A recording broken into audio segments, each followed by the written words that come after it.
The mistake we've made has put this company in the glare.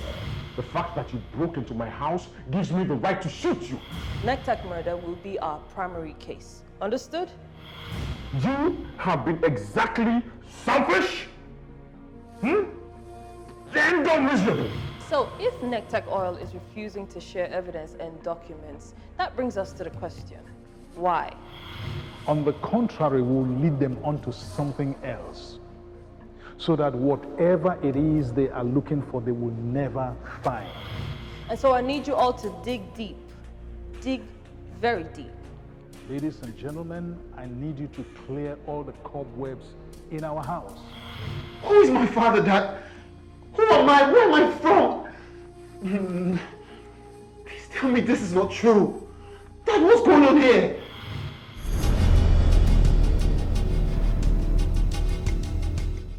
I thought you were supposed to go to the UAE for a meeting. Yes, that is what I told my wife, because I don't want her to know that I was even here. Really? As a matter of fact, I was never here. This meeting never happened. Now, this is serious. Excuse me. Yeah. Hello, Bimpe. I want you to put on hold every other appointment until I tell you otherwise. Yes. Justin, just so you will know this, huh? I can never deny or deprive you of anything. Even if it is going to cost me my life, I'm ready to do it. Caleb, trust me, this is not about your life. I don't own your life. As a matter of fact, I would do anything to see that you live to the fullest. I would even give you my second kidney. Oh, come on, Johnson. You have done so much already. And trust me, if anyone ever deprived you the right of living, I will kill them myself. So trust me, Caleb, this is not about you, but about the life of someone else. Okay, now, who could this be and what do you want me to do? I need you to kill that person. Just like I said, I'll do anything. Just give me the name and the address of the person and consider it done. The address is number 1 Johnson Avenue, Ikoyi. That's your house? And the name of the young man is Mr. Simon Johnson.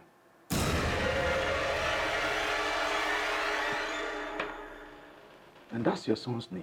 Yes, my unborn son that lives on the inside of my wife. Yes, your unborn son. I mean, but you're not serious, Johnson.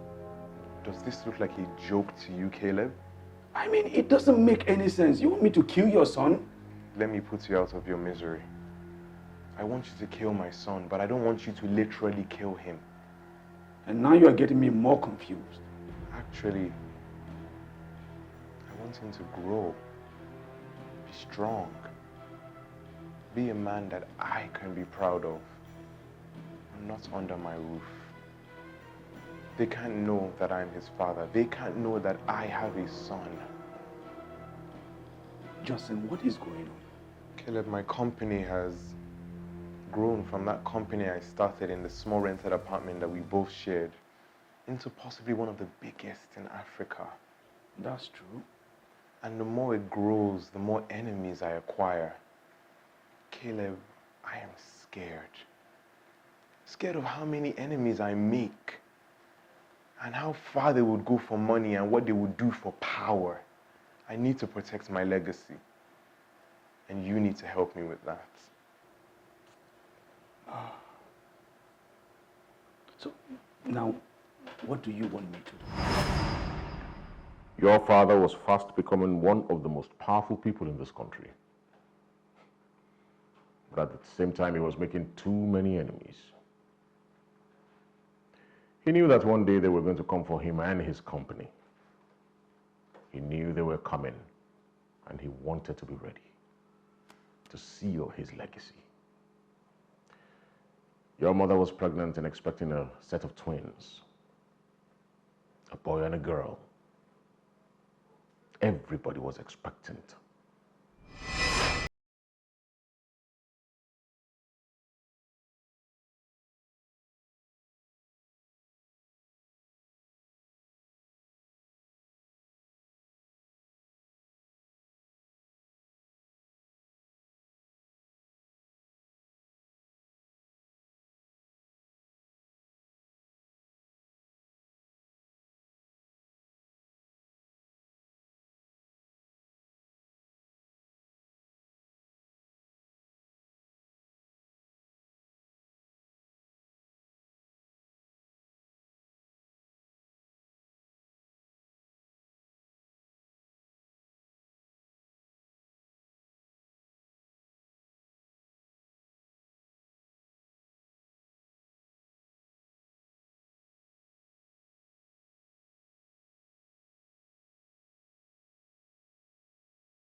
aware until the time was right.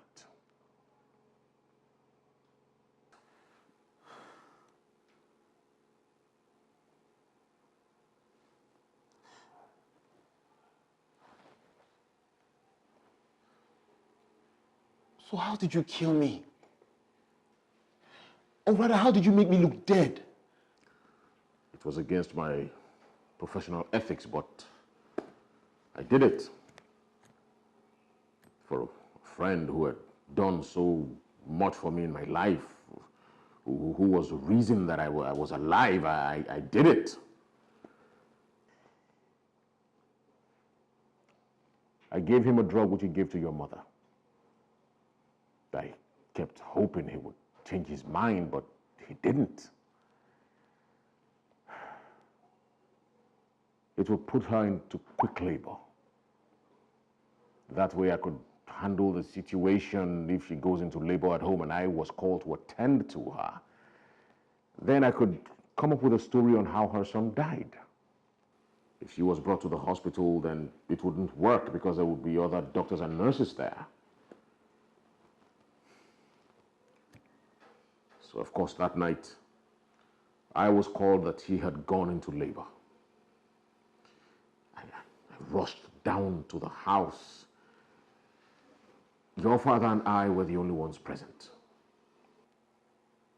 She gave birth to a beautiful set of twins, healthy babies, a girl and a boy.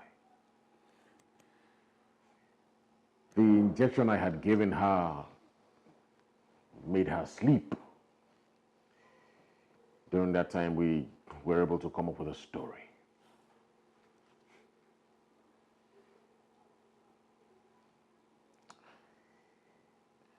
Yes, I made you look dead. All I needed was the right injection to make you look lifeless. So that was the case when she woke up and the ambulance came.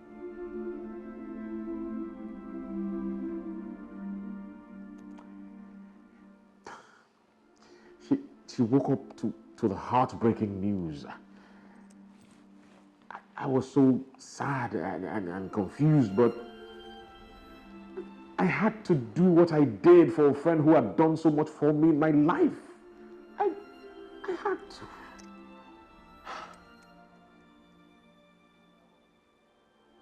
So that's how I became your son? It's impossible.